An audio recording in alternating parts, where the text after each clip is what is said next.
Hey y'all, it's me Emma from The Rice Life, and I'm going to do a really quick breastfeeding Q&A. I asked you guys over my Instagram if you had any breastfeeding questions, and I got a few, so I'm just going to answer a few questions that I got. I asked this a few months ago, and I forgot to screenshot all the answers or all the questions, so I apologize if your question does not get answered. I just don't have it. I have a few here that I screenshot from 2 days ago. So anyway, we're gonna hop right into it, guys. The first question is, any tips on increasing my milk supply? That's kind of a little, well, first I should start with my background. I am a certified lactation educator, so that's how I have, that's my background on lactation. So if you're wondering like, what's this girl talking about? That's my background. So the first question is, any tips on how to increase my milk supply? Yes. Supply and demand. Breastfeeding is all about supply and demand. The more you breastfeed, the more you make. The more you pump, the more you make, that kind of thing. So a lot of people tend to negate putting the baby to the breast. The baby is the best way to boost your milk supply or increase your milk supply. And so I know there are galactagogues and that kind of thing, you know, all the cookies and teas and all that, which is fine, but I say if you're not emptying your breast regularly, then you're simply just eating cookies and drinking tea, guys. The key is to empty your breast, because once your breast realizes that, you know, the more milk you move, the more milk you make, is what I say. So the best way to increase your milk supply is to put baby to the breast. Yeah. The next question is, do you know if it's safe to take black seed oil and Irish sea moss while breastfeeding? I'm pretty sure those are galactagogues, and let me preface this by saying I'm not a physician, so always consult with your physician. They are deemed safe while breastfeeding and pregnant, but of course you want to consult with your physician to make sure that it's safe for you to take. Does breastfeeding really help with cycles after a baby? With breastfeeding, some women, including myself, have what's called lactational amenorrhea, and that's when you don't get a cycle while you're breastfeeding. I went 13 months, then 15 months, I'm pretty sure. Yeah, I went 11 and a half months after Kaine breastfeeding without getting a cycle. I went 13 months with Karsyn and 15 months with Kylan, and I want to say 15 months with Ellie too. So, but that does not happen for everyone. I know women that get their cycle, you know, within 6 to 8 weeks after having a baby. So, you know, use your discretion. If you're using it as a form of birth control, be careful. Usually, even if a woman is exclusively breastfeeding, if she's adding a pump bottle into that, then lactational amenorrhea will not take effect. So, baby has to be nursing skin to skin from the tap, or as I say, you know, from the breast, for it to be effective. And even then, it's not always effective. So, you know, just use discretion. But if you are one of the people that ends up not getting a cycle while breastfeeding, then yay. Yeah, but usually, even if you're doing that, you still want some form of contraceptive, because you never know when your cycle could return. But breastfeeding, if you're only exclusively breastfeeding, no pacifiers, no bottles, then lactational amenorrhea may take effect for you. Does nursing too often cause them to eat less solids? The motto is food before one is just for fun. So if the baby is younger than a year old, they should not be getting solids as their primary source of nutrition anyway. So, I mean, if they nurse more, if they're full on breast milk, they shouldn't want more solids. And, you know, just the opposite, if they're full on solids, they would want less breast milk. But you want to make sure that baby's primary source of nutrition is breast milk, at least for the first year. And so, yeah, that's with anything. If I eat something, then I won't want something, you know, I won't want something else. So, yeah, if they nurse, but then too, you can't nurse the baby too often. So like I said, that's what takes into effect. The whole food before one is just for fun. Food is meant to just kind of play with and get a grasp on, and actually learn to swallow, learn to chew. Food, like solids, should not be the baby's primary source of nutrition for the first year.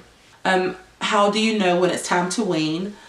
It's time to wean when it's time for you to wean. There's no specific answer. There's no specific. It's up to you and baby.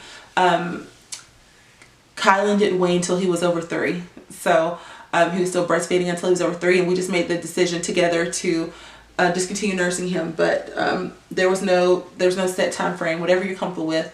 I say set your goal in the beginning and work toward your goal. And if that's a year, great. If that's 2 years, great. If that's 3 years, wonderful.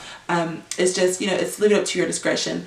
The American Academy of Pediatrics recommends breast milk for the first year. So that's just like That's just the standard, 1 year. Of course, longer than that is great too. Breast milk does not lose its nutritional value after a year old. So how do you know it's time to wean? It all depends on your state of mind, how you're feeling about breastfeeding.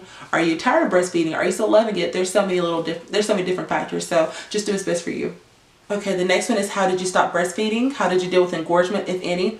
How did I stop breastfeeding? When I weaned Kylan, well, Karsyn weaned herself. That wasn't even an issue. I was pregnant with Kylan. No, I just had Kylan.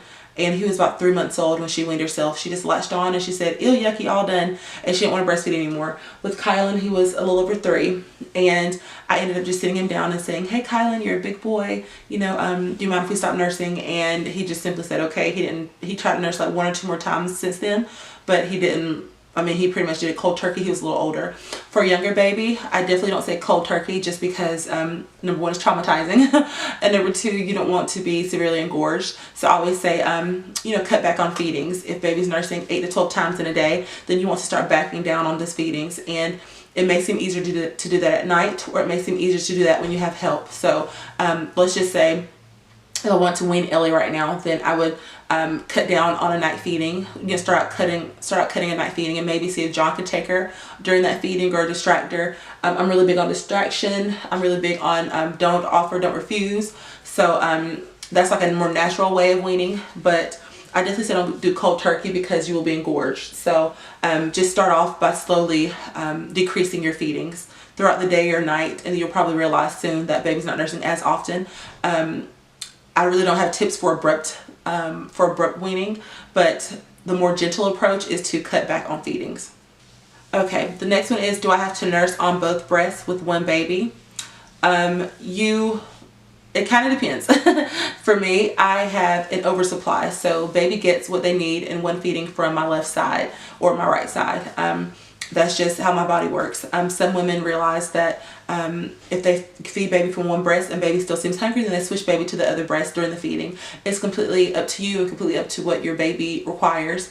I always say make sure the baby's on one side for as long as possible to get as much milk as they can, to get the formilk and high milk from that side. And then if baby still seems spicy at that breast, then move your baby to the other breast. But you want to make sure the baby's emptying the breast and emptying them equally. So if baby is on the left side and maybe 20 minutes later baby still seems spicy, but you're like, oh, this side is really soft and I don't feel fullness anymore, then switch baby to the other side and see how they take the other side. But the key is just to empty your breast evenly or equally. Alright y'all, so those are all the questions that I have so far.